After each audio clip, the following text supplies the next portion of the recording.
ప్రైలాట్ ఆదికాండం 1వ అధ్యాయం నుండి 5 వచనాలు వరకు చదువుకున్నాము. ఆదియందు దేవుడు భూమి ఆకాశములను సృజించెను.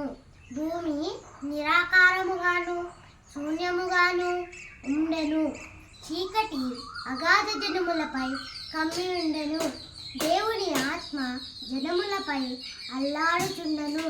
దేవుడు వెలుగు కమ్మని పలుకగా వెలుగు కలిగెను. వెలుగు మంచిదనియు దేవుడు చూచెను.